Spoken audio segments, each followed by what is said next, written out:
Dearest friend, I miss you dearly, and I regret not writing you in so long. Alas, letter writing is quite boring, unless I can write in this pretty cursive writing. I know you cannot read it, but it is the only way I can write more than a few sentences without getting bored. Love ya.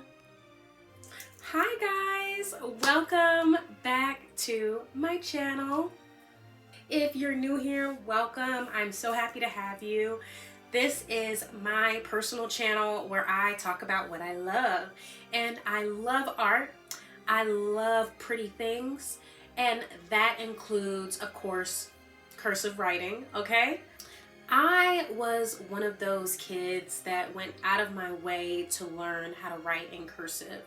I was maybe first grade when I was at my after school program and I saw an older girl, maybe fourth or fifth grade, and she was writing in cursive and I was amazed. I was like, ooh, that is so pretty. How can I do that? Okay.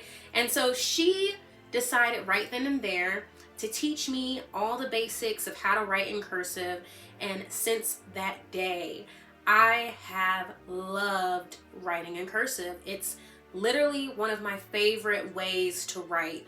What made me actually want to do this video was that I had been really slacking on my journaling and I wanted to get back into it.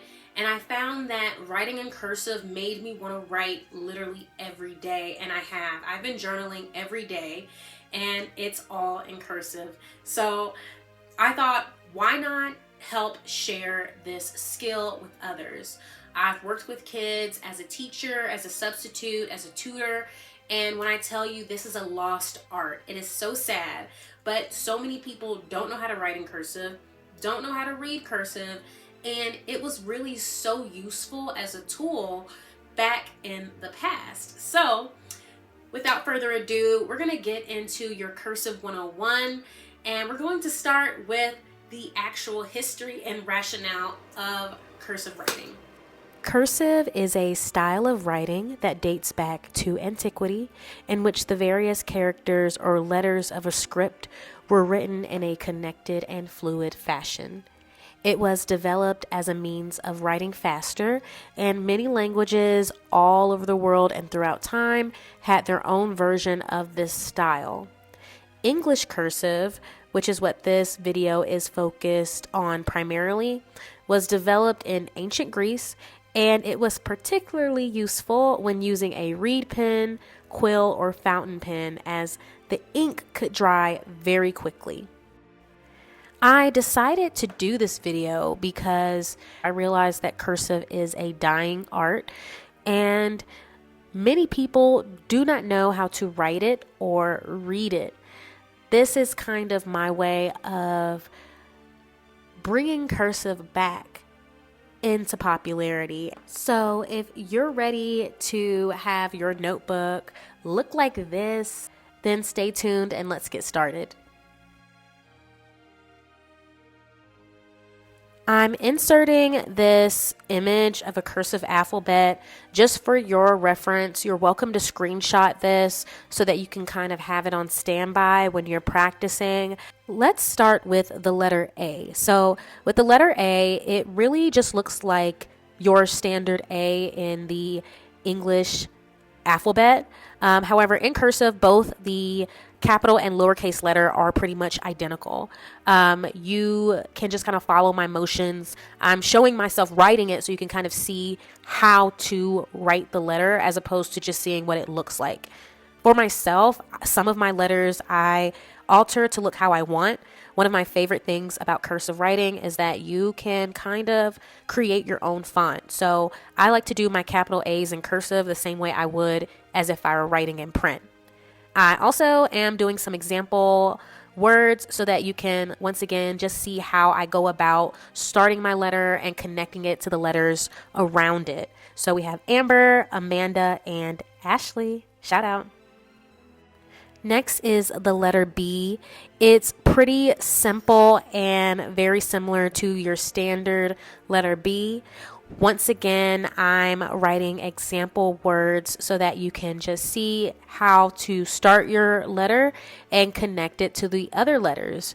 So we have Billy, Bobby, banana, and balloon.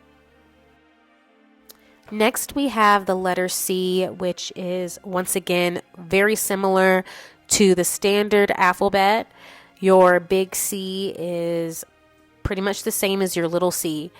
The words I chose to write were candy, cartoon, Christian, and Caleb. Next, we have the letter D, which once again is pretty similar to your standard alphabet. I would only like to point out that there are a few different ways people choose to write their capital D. Mine is slightly different than the one in the example. You really only need to focus on making sure it looks like a standard capital D. You can have a loop at the top or on the bottom, whichever you prefer. The words I chose to write were dad, doormat, Daniel, and Danny. Next, we have the letter E, which is a fun one because it looks like a backwards 3, which is super easy. This is another one where I kind of take it upon myself to change my font just because I tend to mess up when I write my my E's backwards that way. So I choose to write my E like your standard E in the alphabet. The words I chose to write were email and Edward, and I just compared how it would look if you wrote your E the standard cursive or the standard print. Next, we have the letter F, and OMG, I really do not like writing the capital F this way. You kind of do this hook situation. It's hard to explain, but of course you have my example here of how to start your letter. You also can see that this is another one where I've taken it upon myself to amend my font, and I choose to write my F's like this. They look a bit backwards, and it's a style that I took from my mom. This is how she writes her F's. The words that I chose to write were Fantasia, if you know, you know, family, and football. All right, and I also decided to write the word Fanta just for funsies. Here we have the letter G. Letter G is very fancy. You are welcome, of course, to write it in this way, which I don't really know how to describe it. It looks like you're drawing a boat.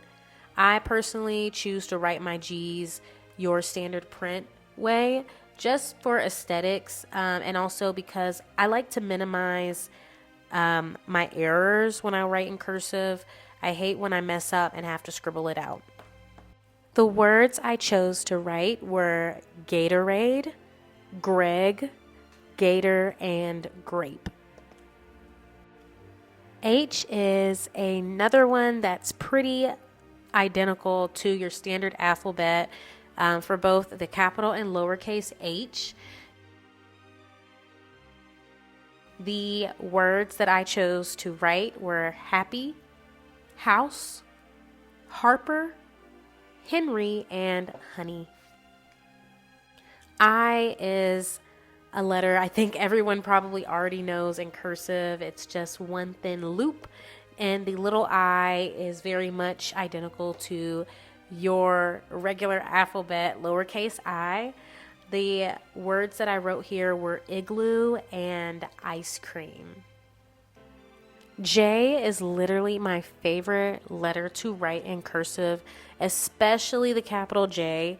It's kind of similar to your standard print. However, you kind of do this big loop on it, and it just looks so good. The words that I chose to write were Jackson and Jacob. Shout out. Next, we have the letter K. Okay, it's Also, another one that's really similar to the standard print. However, to be honest, it is a letter that I often mess up. And I think it's just because of the kicks on it. It's honestly not easy to write in a word. And you'll see when I'm doing my examples, I chose the word keeper and then booker, just to show how you might insert that K in the center of a word.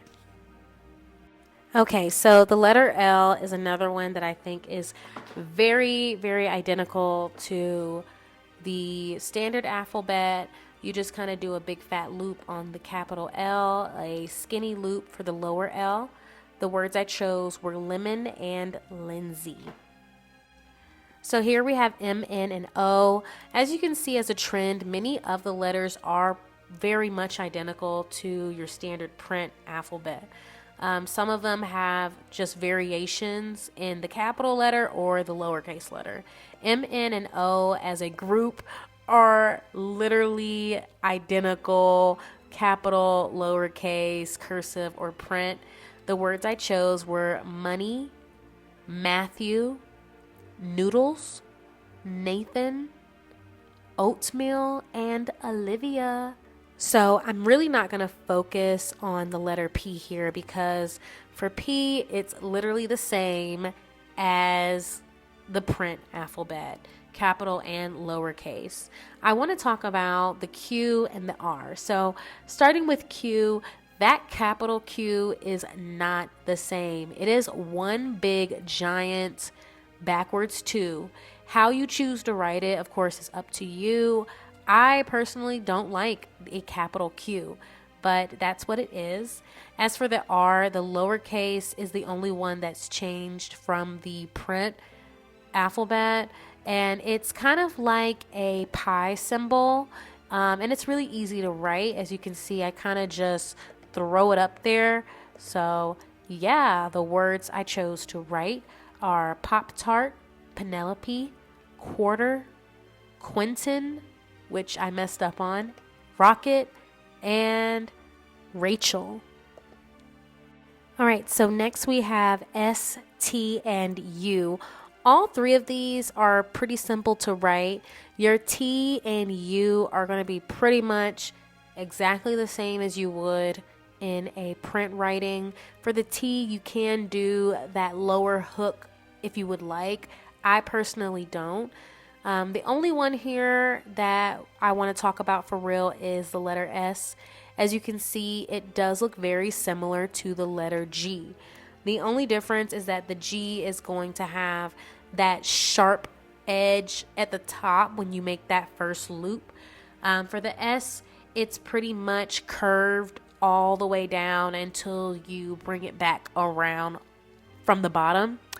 As far as the lowercase s, it's kind of similar except no big top loop.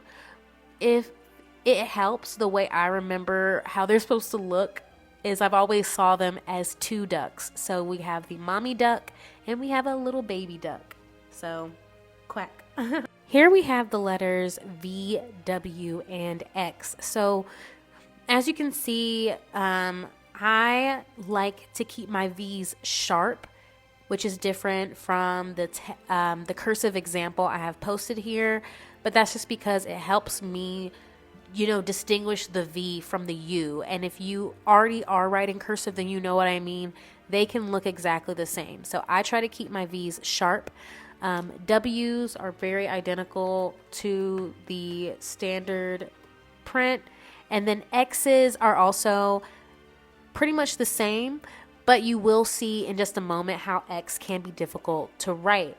So here we have the word velvet. As you can see, I'm keeping that V sharp. Velvet, velour. For W, I wrote the words water and weather. Now here with X, you're going to see you have to be very intentional with inserting X into the word, because if you don't leave enough room for the legs to cross, which is basically what I say, then it won't look the best.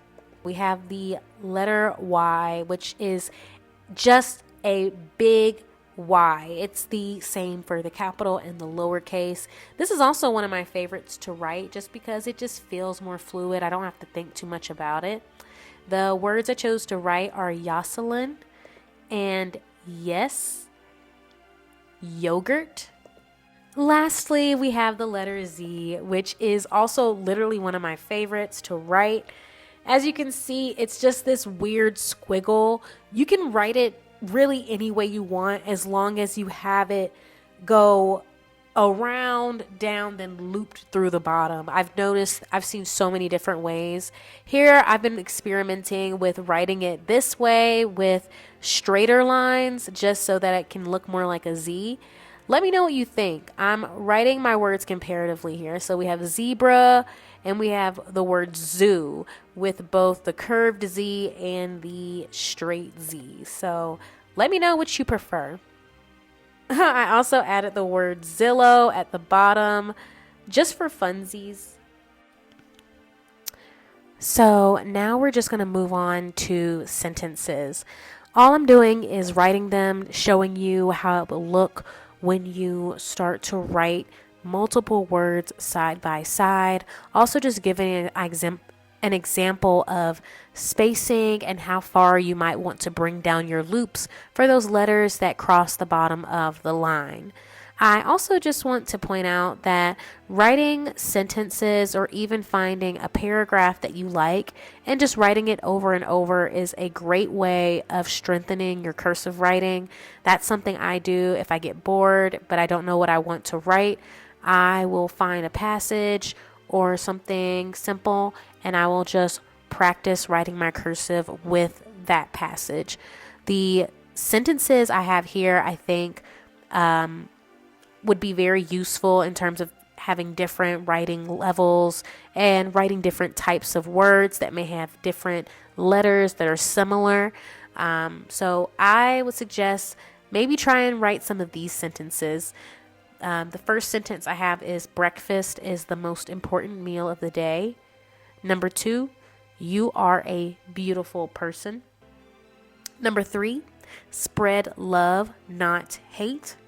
And 4, believe in yourself. So let me know if you choose to practice some of these sentences. How did you feel? How do you think you did? And also just don't take it so hard. One thing about this process and any writing is that it's never going to be perfect. Whether you're writing in cursive or in print, you're going to mess up, you're going to make some mistakes and have to scribble some things out. The point of cursive writing, like we established in the beginning of this video, is to write faster. But the other point here is to have fun and create your own font. Have a writing style that you can be proud of and that encourages you to write more. It's all about the journey, not being perfect. All right, so that is all I have for your Cursive 101. If you enjoyed this or you felt it was helpful or useful, please let me know down in the comments. I would love to know what you guys thought, what parts of the video were insightful. If you are somebody who already writes in cursive, but you're just here for funsies, thank you for watching. And make sure to give this video a thumbs up. And if you would like to see me again, make sure you subscribe and ring that notification bell. All right, so have a good night. Oh, before I forget, don't forget this. It's for you.